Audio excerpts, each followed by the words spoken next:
Hey, welcome to Tuesday's class. Apologize about yesterday. How about PBS, Jamie? This is Jamie Lent, and we'll get to Jamie in just a minute. Every semester in my class, I show this PBS video called Generation Live, which talks about social media and with today's generation. And now PBS has blocked it for showing, saying it's a copyright violation. So Oh, that's I interesting. couldn't show it to my class yesterday. So this is Jamie Lent. Jamie is Jamie. Tell us what your title is. I am program director for Double T 97.3 and 100.7 the score and live. And part of the Raymar Communications family, where there's how many radio stations? Oh, I think there's seven now. Seven radio. Hard to keep up with them Seven all. radio stations. You know how many TV stations? I think seven more. Seven more television stations. So that's something we talked about a couple of lectures ago about how regulations loosened in the 90s to allow an owner like Brad Moran, who's a local owner, to own that number of stations, where it used to not be the case, where he could own more stations, that number of radio stations and television stations.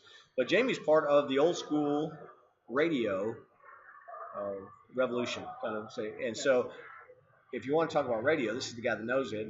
And if we were in class, if we were physically in class, I would know how many of you have an interest in radio. I don't think that many do. And Jamie, we're finding that to be the case more and more, right? That as guys come out of college, when I say guys, I mean generic men and women, not many of them dreaming of being in radio. Yeah, no, it just doesn't seem that way anymore for whatever reason. And it's a little bit sad. It really is for a guy like myself who grew up a sports fan, but knew that I didn't have the size and skill to be a Right. professional athlete.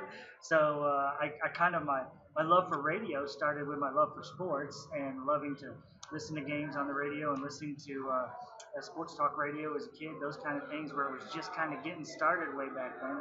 But that's where my love for radio started, and I always thought that it would be all about sports, just my avenue into radio. But now I really enjoy the radio side of it as much as I do the sports side of it in an administrative role. So it's something that if you do, are able to find a job in it, I think it's a really fun industry and business to be in.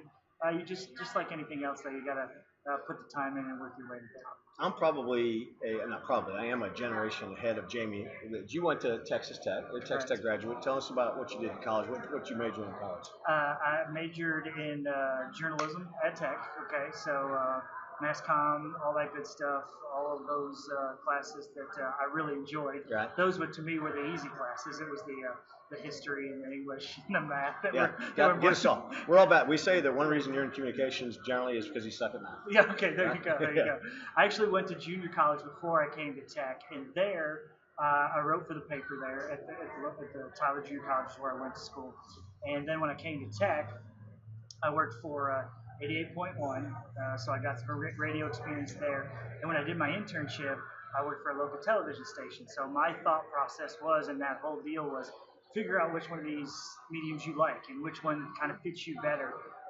The experience of all of them, I felt like would be the right way for me to go. And once I did all of that, I figured out, yeah, radio was definitely where I wanted to go. So when you look at where you were, what year you graduated? 97. 97. So when you finished at Texas Tech, were people telling you at that point? I'm actually surprised you have a LinkedIn page. Were people surprised, and were people telling you in 1997, hey, radio is kind of a dying industry? Yeah, there was some of that, and the fact that, hey, it's going to be really, really difficult for you to find a job in that profession.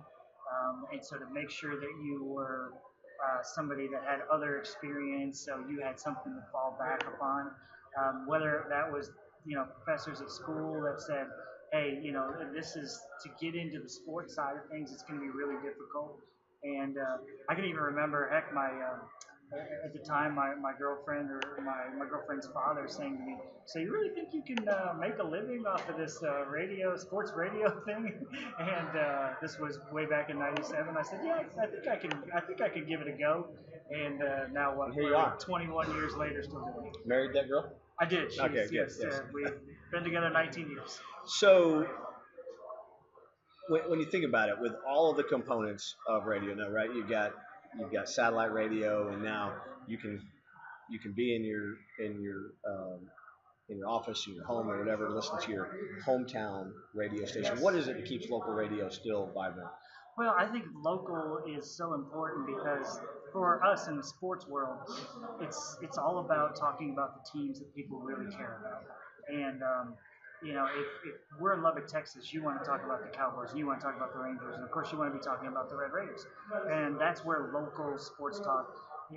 That's why that part of it seems to really thrive in our market. If you're in a city that loves the local, then you really don't even have to have the national stuff that much, and you can survive on the local part. Whereas if you're in a big city where there's a lot of different things going on, maybe if you're not in a college town, the professional sports, the national is a bigger deal. For us, we just try to stay as local as possible. I think that you're finding that the radio stations that have the most success are the ones that are the most local, especially in a market our size. So we've gone from having a lot of national shows to having a lot more local shows. Even if your talent is not as good as, say, the big names of Jim Rome or Colin Cowherd or whatever, if you're talking about the things that the audience wants to talk about and they can communicate, you can interact, those kind of things, that's where we found the most success. There's a keyword that I like to use for radio, and I also use it for the success of certain websites where there's interaction with message boards and everything that I think makes it successful. Something I will tell this class later, but we'll tell them now, and you tell me if you agree, because it's a test question I always use. I think one of the key things that keeps radio forefront and keeps it on the forefront, keeps it vital, is a sense of community. You get a sense of community with local radio that you don't get with your local television station, or even for that matter, your local newspaper, right? Because there's personalities, and you feel like they're your family, so to speak. Right, that's exactly right. I can't tell you how many people have said, hey, I feel like you're a family member. You're in our bathroom. You're in our bedroom every morning as we're getting ready for work, or we're listening to you in the living room as we get ready for school in the morning, or in the car as we go to work, or how many kids tell me, oh, my dad listens to you every single day as he's taking us to school. Those kind of things, and people do really get to know your personality. They'll say to us all the time, I feel like I know you. I know all these different things about you, which is a little bit scary sometimes. Right, sure. Okay. But there's also a lot of fun in that. And in local television, it's more about just giving the news. Okay.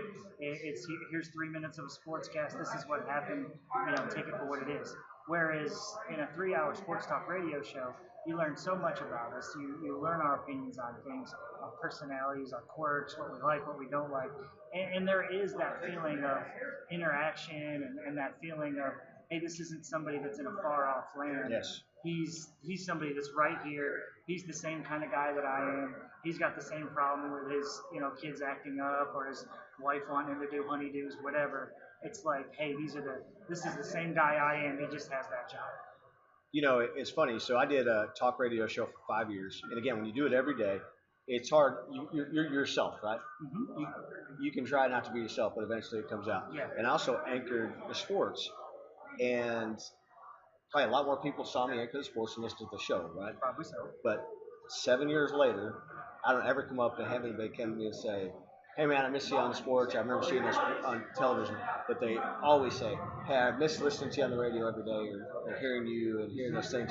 It's just more of a connection. Yeah, it absolutely is. Whether it's an opinion that you have that they agree with, or opinion that they adamantly disagree with, or if it's you telling a funny story about getting pulled over the day before and what the cop said to you. Right. It seems like people always remember those kind of funny stories, and those are the things that they want to talk to you about. And you just don't get to do that if you're a newspaper writer or if you're a TV anchor. You don't get to share those stories and share your lives. And I always like to talk to my guys. One of the things that I always say is I want us to feel like, there's a certain type of radio talk personality that wants to be known as the expert or the all-knowing or whatever.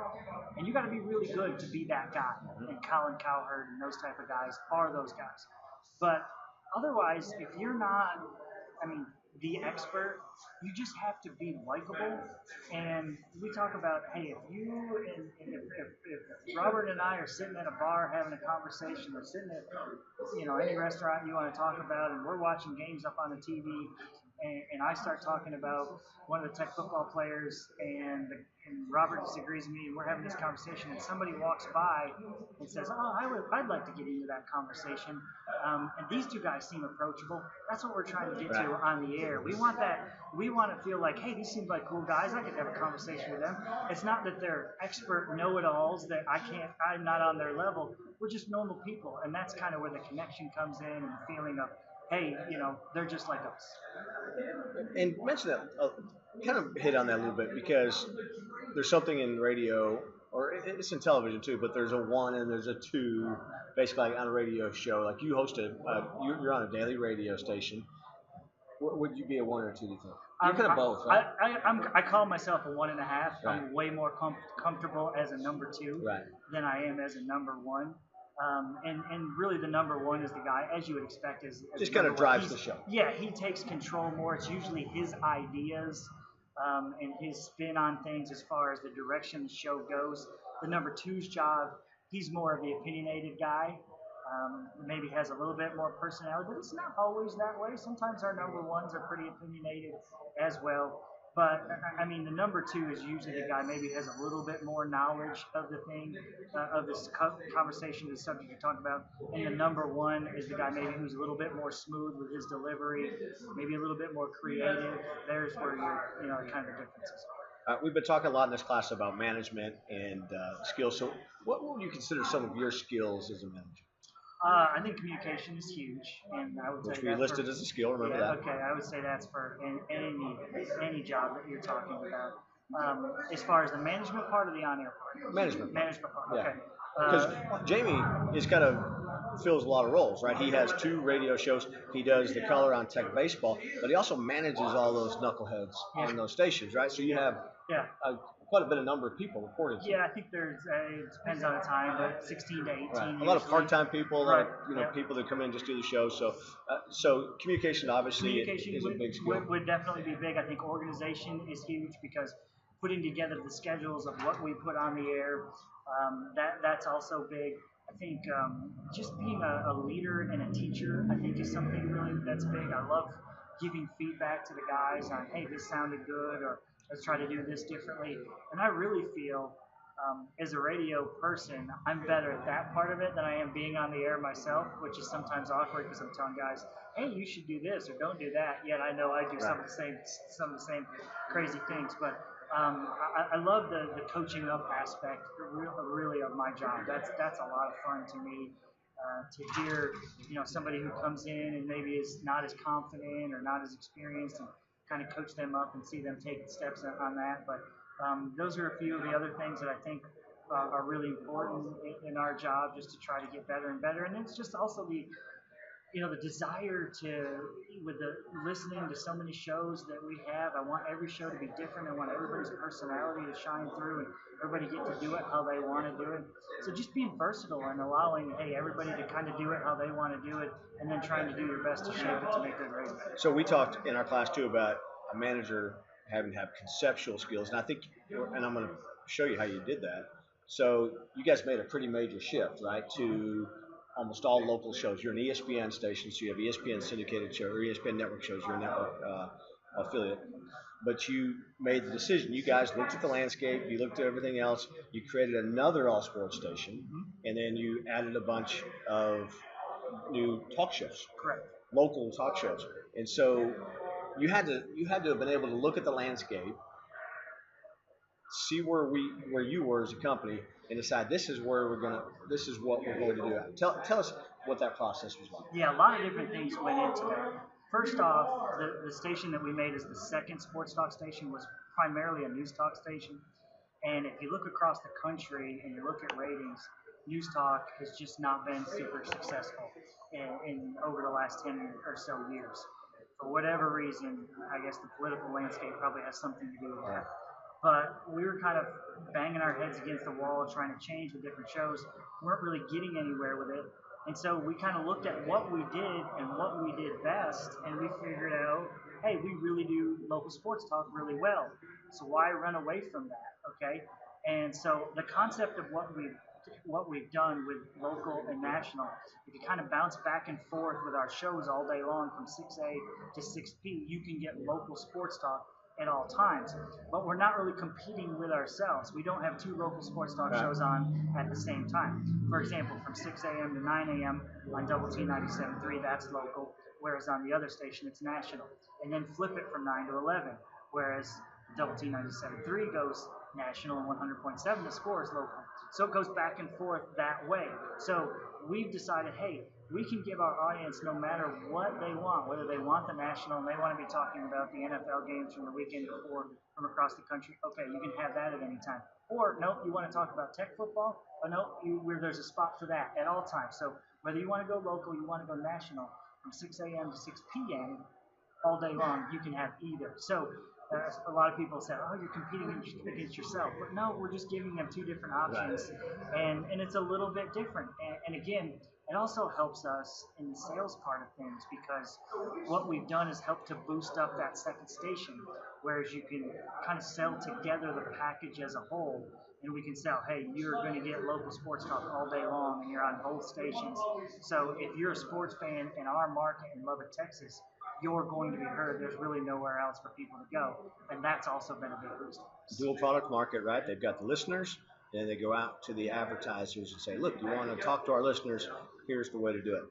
Did anything happen from those changes? Has there anything been a surprise to you since making that move to the additional station? Is there anything that you didn't see coming that happened? Usually it takes a couple years for a new station to really take hold. And this new station has done better than we expected it to early, so that was a bit of a surprise.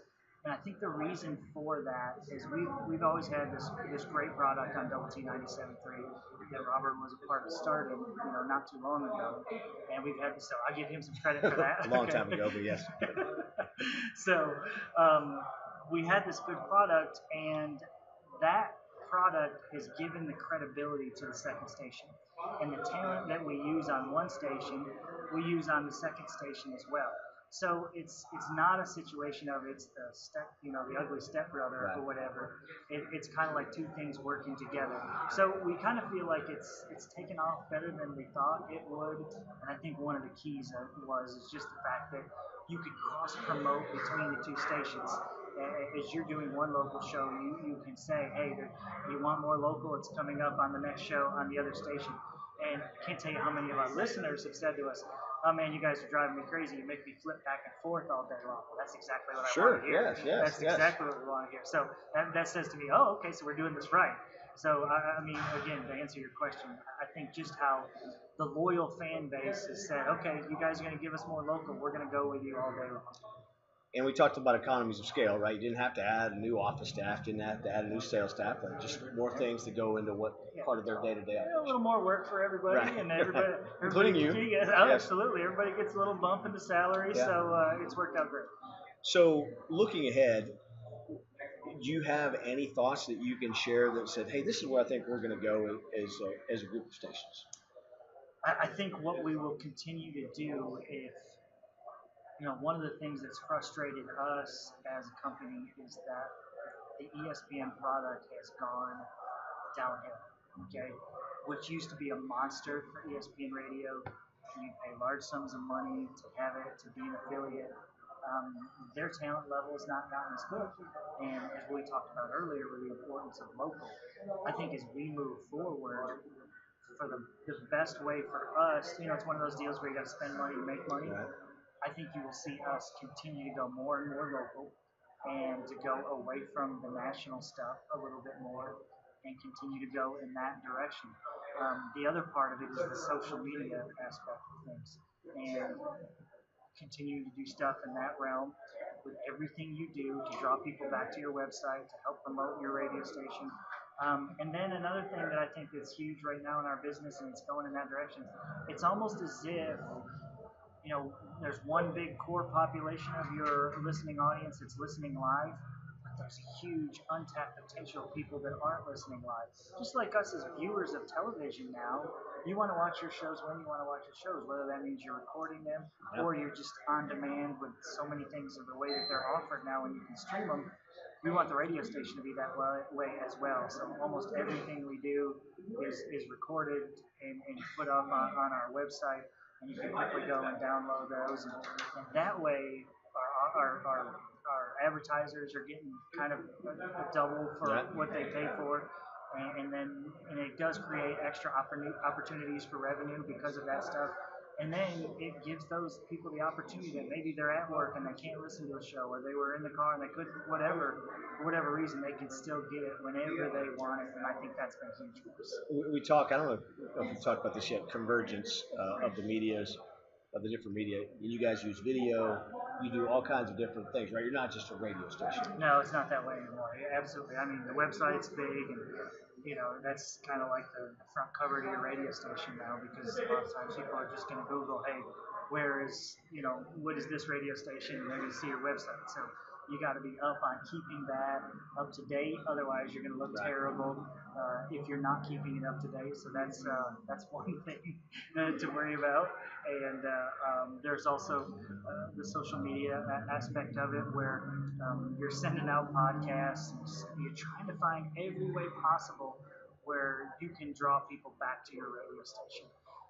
There's that part of it as well, and then like we talked about, all the different ways that you can podcast things, or find the time for people to rerun them on their own. All of those things are all ways there to help promote your product. What are you looking for? So if one of these find 20 people or so that are watching video say, hey, you know what? I want to work in radio. What do you look for when you're hiring? Well, I like versatility. I like somebody, if you're on the radio side of things and you tell me, hey, I want to someday host a radio show, or I want to immediately host a radio show, but in the meantime, I'd love to be a producer, okay? Or I'd love to be the guy that goes and does interviews for you. I have no problem helping to set up a radio remote, and I want to learn how to use the equipment. That's what I want. I want versatility, because what we've done, now is giving with the extra local shows, we've given more opportunities to guys that can do more than one thing for us. Just the guy that wants to come in and be the talking head, yeah, we've got some of them, and they're valuable to us. But the guy that can, handle the equipment as far as setting up remotes, and also can host a show and produce a show and edit audio and all those things, he makes himself really valuable, and it makes him, hard to, if you're cutting staff, hard to get rid of a guy like that, because he does so many things for you. So I would tell you versatility is absolutely huge. Don't be afraid to, work your way up in that regard. And there's some of the job that, it's not always the most fun, but it's difficult to find those jobs where you get to host a show. But interns almost always turn into part-time employees for me. Part-time employees almost always turn into my full-time employees. So that's just kind of the progression that we take. You come in as an intern, you get to learn the system, and now when I'm now saying, okay, I need to hire somebody, I know if that guy or that girl is going to work in our system or not. They've already been trained basically to do what we do, and that gives them a huge leg up in getting a job. So if people are telling, and I don't know if people are telling them or not, that local radio is not a great career choice because 10, 15 years from now it's going to go away, would you disagree with that? I would. I think people, I mean, you and I as Red Raider football fans, or baseball fans, or basketball fans, aren't we always going to want to hear about our team? Yeah. I mean, do we think that right now on ESPN Radio or Fox Sports Radio that they're breaking down what the Red Raiders are doing in the College World Series, or what they're doing on their run to the Elite Eight, or what's upcoming in the next football season? Is that going on? No, it's not. And so to me, you got to continue to find avenues to talk about the local things. And so I think that, radio is always evolving, and it'll change. And I think that you'll find more, in the future, probably more companies that are combined radio and TV, where they can share resources. We're starting to do that a lot more in our company now too, and it's been valuable for us. And so I think there'll be some of that. But I don't see local radio as far as local sports. Maybe the music side of things, maybe that's different, because you can put a DJ on there that can say the name of a town or whatever, and you can get away with that. But you can't do that in sports stuff. So yeah. I don't see it going on. On the music side, has the technology, now voice tracking and everything else, that's probably changed music local music stations more than sports has been affected. Yeah, Or talk shows. If you're in a bigger city, you could probably justify having a talk right, radio station. right. And for example, of our 7 radio stations, 5 of them are music, and Right. then there's 2 talk stations, the 2 that I'm the program director for. But of the 5 music stations, there's basically full-time employees for 2, and then the other guys just voice track the other ones. It's really not people in there all day long talking and Yes. interacting with the audience. And I don't think people get that, right? They Yeah. still think the DJ's in there sitting there spinning records or whatever, but it's not that way anymore. It is not that way at all. But you can't do that with local sports talk radio. And so that means you have to invest in it as far as hiring employees and all that good stuff. But it's extremely, in our market, it's extremely profitable for us. Our advertising cost per 30-second commercial is one of the highest in the market because nowhere else. If you're looking for the sports fan, the typical sports fan being your 25 to 60-year-old male, if that's your target audience as an advertiser, Nowhere else to go. We're the place to go. Yeah, I thought it was interesting a couple of things you said there, but when you look at it overall, you guys really have captured that particular market, right? You said, okay, we know that there's a sweet spot, trucks, beer. Yes. Give me one more. Trucks and beer is probably really all you need. Yeah, that's pretty good. That we want males, and we want them 25 to 60. Yeah, something like that. Now, these college students are also in a sweet spot, but they're not necessarily who you guys are trying to go after as a sports marketing person. So. No, not necessarily. But one of the things that research will tell you is, we talked about the podcasts and sending stuff out on Twitter. When we have what we feel like is a good segment, we capture that, we send it out. Here was the conversation about this, or what do you think about this? And the thought there is that the younger audience is on Twitter, is on social media. They'll see that, they'll listen to that, and they'll think, oh, hey, you know what? Maybe I want to actually listen to some of that live. Or they just keep listening to that. Either way, there's value in that for us. So you have to find different ways to reach different audiences. Obviously, the 45 to 60-year-old audience isn't on Twitter all the time as much as the 18 to 35 group, right? Right. And so you have to find different ways to reach different people and try to bring them in. We talked a couple times. I had my very first lecture here about this, and then throughout about this kind of notion of hashtag dream job. But you're a guy that was a Texas Tech fan, went to Texas Tech, now running 2 stations that all you basically do is cover Texas Tech. You're the color commentator for Texas Tech baseball, which has been very successful. Would you feel like you're in that hashtag dream job spot? I mean, you work a lot of hours, but for you, it's something you're very passionate about. There's no question. I would absolutely say that. After I graduated from Texas Tech, I moved back to East Texas, worked a lot in the Metroplex. Went to training camp with the Cowboys, would cover the Cowboys on home games, road games, would go to Super Bowls, do Radio Row for a week at a time, Final Fours, World Series, whatever, you name it. Radio Row is like all the radio stations right down in like a big hall like this. Yeah, and it's just like celebrity after celebrity and superstar athlete after superstar athlete. Loved every bit. It was fantastic. But my passion was for Texas Tech University, and that's where I wanted to cover Texas Tech more than I wanted to cover the Super Bowl. And so when the job became available to me and I moved back to Lubbock, after 13 years of working in the Metroplex, I was thrilled to do it and excited to do it. My wife's also a Tech grad. I wanted my kids to grow up around the university, and that's been a big boost. And then the other job that you kind of touched on there, working for Texas Tech in Learfield as the color analyst for Texas Tech baseball. I'm a baseball nerd, and so to hang out watching the team that's been so successful is a lot of fun. So,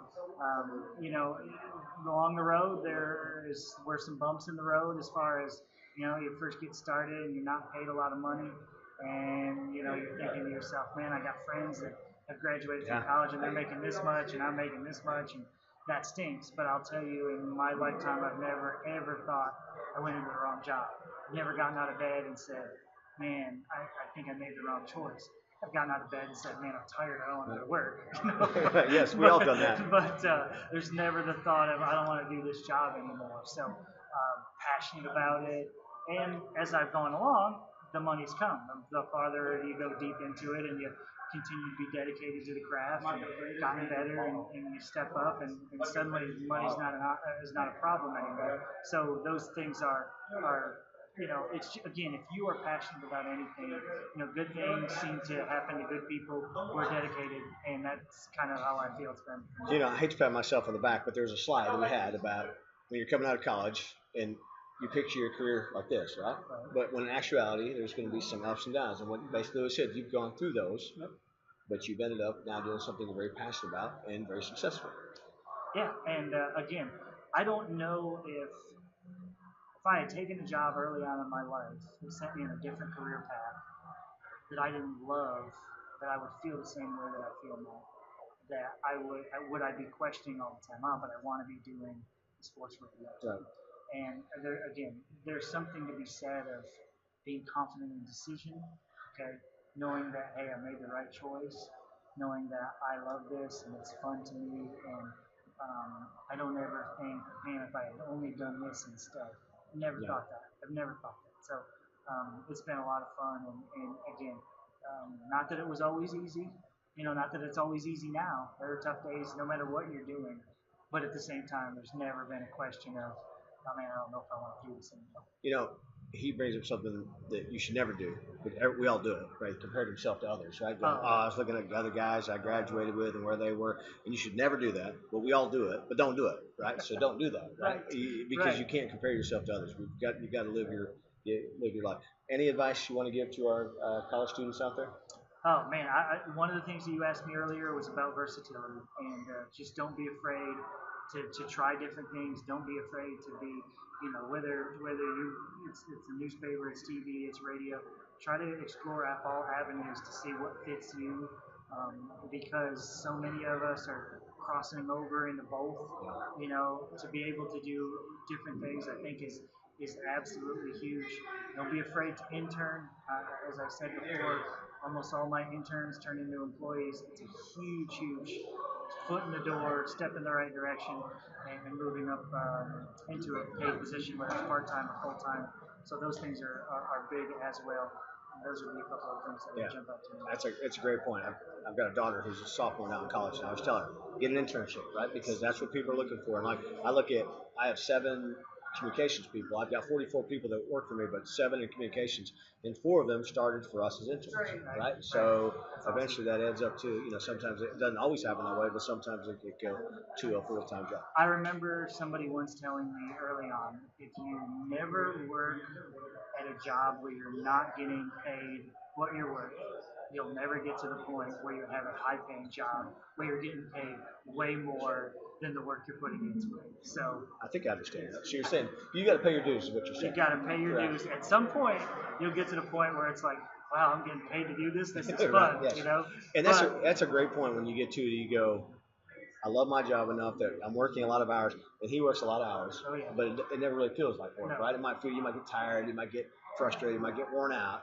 but you don't feel like I'm at work. It's passion. You have the passion for what you do, the sports side of it, the radio side of it, just being good as what we are as a company. That's all fun to me, so you don't mind doing it. And one thing that I always like to say too, in anything in communications, radio, television, newspaper, sports, nobody dropped a heart, right? Nobody's dying. Nobody's like, you didn't, oh man, I screwed up a commercial today, or I stumbled on the air, or whatever. You didn't cut an artery and kill somebody or something, right? So there's something to be said for that. Yeah. Hopefully you just learn from those mistakes and are better the next time. Don't cut the artery. Yeah, just don't cut the artery. And there's probably guys that have gone home and cut the artery and said, man, that wasn't a very good day. But you have a good day. Should they learn to shoot, video, edit, pictures, write, all those things, all help? All of those things, like I was talking about, whether you're learning the radio side of it, the TV side of it, the newspaper side of it, those things are, writing is huge just to get started, because whatever you're doing, and if you're doing radio and TV, you got to be a good writer. Right. Whether you're writing your scripts or whatever, writing commercial copy, all of those things, that's big. Don't be afraid to pick up a camera and learn how it works. Don't be afraid to learn how to use social media, all of those things. I think guys my age are a little bit afraid of that at times. I think I've been, probably accused of that a little bit myself. but you got to be able to stay up with the times, and all of those things I do think matter, because if you are somebody that can run camera like you're suggesting there, at the same time you're somebody that can be in front of the camera, just think how much valuable you are, more valuable you are than somebody that can only do one of the other. No doubt. All right, so no matter where you are, you can hear him every day from 6 to 9 on 97.3. Even if you don't want to get up, you guys podcast him, right? That's right. It's all there for you. All Be there there. every day. Or from 1 to 3 on 100.7. So check out the websites. We've gone back and forth between those throughout that. Jamie? Thank you, Robert. Appreciate Good to it. see you. Jamie Lent, one of the best in the business. So thank you. Shut this down.